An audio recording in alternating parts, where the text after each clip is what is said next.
Vittorio Codovilla fue un dirigente político comunista italiano nacionalizado argentino que llegó a ser el dirigente más importante del comunismo argentino y sudamericano. Apodado El Gordo, algunos de los seudónimos utilizados a lo largo de su vida fueron Luis Medina, Blanchet, Colombo, Banquero, Luis Pérez Carpis, Tomás y Víctor Medineuse. Nacido en un hogar de clase media, era el menor de los 7 hijos de Venancio Codovilla y Juana Ferrandi. Su padre había sido jornalero agrícola y luego había instalado una pequeña taberna. Vittorio cursó estudios secundarios en una escuela comercial de Mortara y allí conoce a Egisto Cagnoni, un dirigente socialista por cuyo intermedio se afilia a la Juventud Socialista Italiana.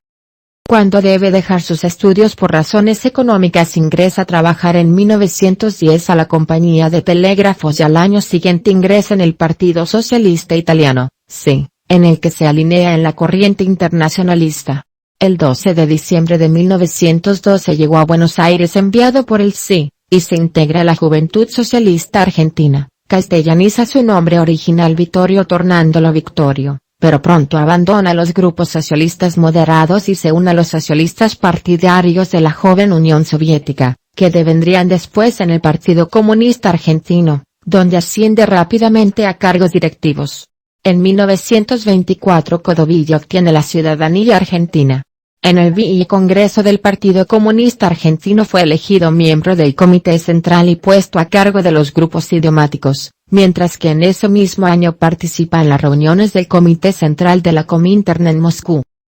El 8 de julio de 1927 fue elegido miembro de los secretariados latinoamericano y británico-americano del Congreso Extraordinario del Internacional Comunista, mientras colabora en la organización del Socorro Rojo Internacional. En 1929 sería enviado por la Comintern para organizar el primer Congreso de Partidos Comunistas de América Latina, la Conferencia Comunista Latinoamericana 1929 desarrollada en Montevideo, Uruguay. En esta reunión Codovilla consigue preservar la unidad en la acción de los partidos asistentes pero también cuida que estos no se aparten de la doctrina establecida por el Partido Comunista de la Unión Soviética y expresada en los congresos de la Internacional Comunista, destacando la firme oposición de Codovilla, y por ende del Buró Político de la Comintern, a los planteamientos del peruano José Carlos Mariátegui, que serían rechazados por la URSS como heterodoxos.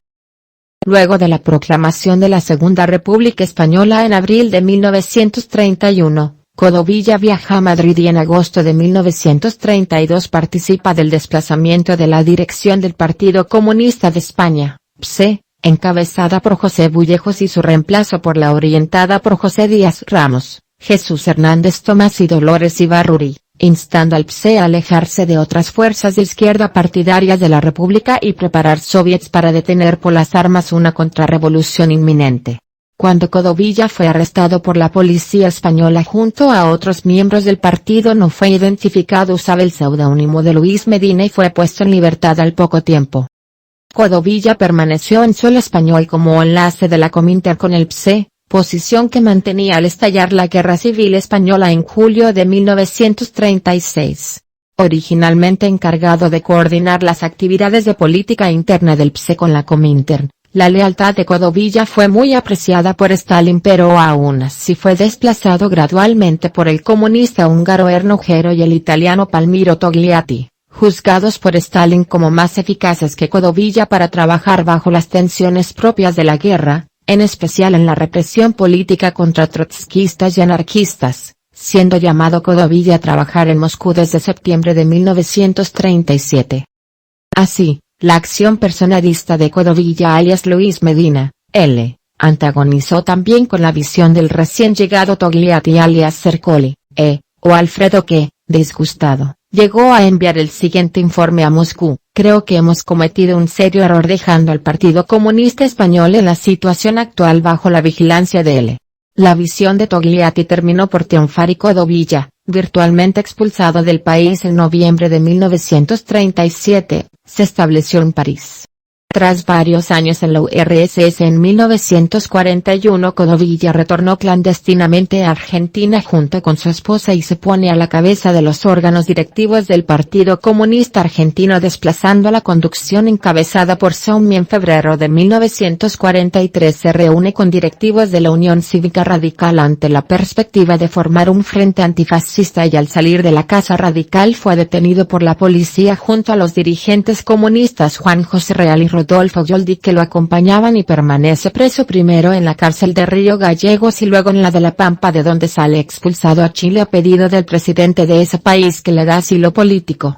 Retorna a la Argentina, es detenido y luego liberado el 15 de octubre de 1945 en el sexto congreso partidario realizado entre el 14 y el 18 de agosto de 1946. Codovilla y Yoldi proclamaron públicamente una autocrítica pero fueron ratificados en la conducción y mantuvieron una férrea oposición al peronismo recién instaurado. En abril de 1949 fundó la revista partidaria Nueva Era, de la que fue director hasta 1962. Encontrándose en Roma en 1952 fue alertado por Palmiro Togliatti acerca del acercamiento al peronismo que estaba llevando a cabo Juan José Real desde la conducción del PCA y volvió precipitadamente al país obteniendo que Real fuese destituido del Comité Central el 7 de febrero de 1953. En 1957 asistió a la reunión de los partidos comunistas y obreros llevada a cabo en Moscú en el marco del 40 aniversario de la Revolución Rusa y al regresar impulsó el apoyo de su partido a la candidatura presidencial de Arturo Frondizi. En 1964 asiste en La Habana a la conferencia de los partidos comunistas latinoamericanos y reafirmó, en la línea de las políticas de Nikita Jrushchov el carácter específico de las vías revolucionarias según cada país, lo que significó no considerar a la revolución cubana un modelo absoluto a seguir por los demás países de la región.